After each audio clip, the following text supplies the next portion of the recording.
Here are some key things to do when you receive your concept floor plans. So let's pretend these are our concept floor plans. First thing we want to do is start looking at the zones of the home.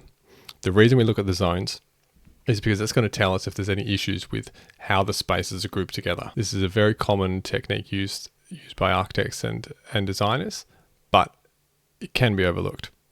So the zones in this home, we've got our private zones, which are shown in blue. That's our bedrooms, it's the connecting bathrooms. We've got our social zones shown in that red color. We've got our service zones. Here we can see the garage, storage, workshop, linen, scullery, laundry shown in that grey. Transition zones, which are our passageways, walkways in the middle. And here we've also got flexi zones. Those flexi zones, which will be multi-purpose spaces. It could be here, it's a potential bedroom, it's a study, it's going to adapt, and that's a more common thing that we're seeing. To compare what this can look like in another home, this is a house which is for sale at the moment in the market. It photographs beautifully, really nice renovation, but walking through the home, you might not pick up how bad the zoning of this home is. So I used the floor plan from that home and just added the same coloring on top of it. So, already you look in, there's no line of sight through to the rear al fresco. Instead, you're hitting the wall of the bathroom. You've got a wet area in between two social areas. So, there's guests, they're outside.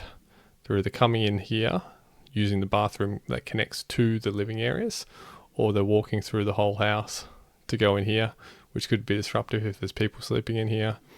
You've walked through a zone to get there. There's a lack of transition zones in the right areas. It just doesn't work. It's a really poor layout, and living there, you would know that, but you might not realize walking through, or you might not realize without using the colored zoning. The next thing I would encourage you to do is to grab a pen and paper and write down your rituals.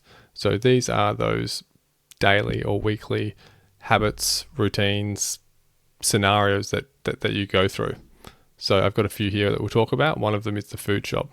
You get the groceries out of the car, you bring them into the kitchen, wash them, pop them away. Maybe you've got friends over for dinner. They're coming in.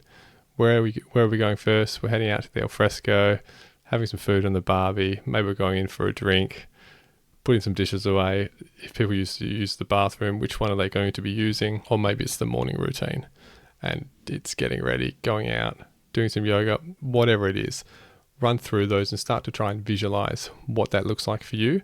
That's going to be a really good way to understand how you're going to flow through the home, and if there's going to be any areas that you feel aren't working, they can be drawn out through that process. If there's anything else you want to hear about or see, leave a comment.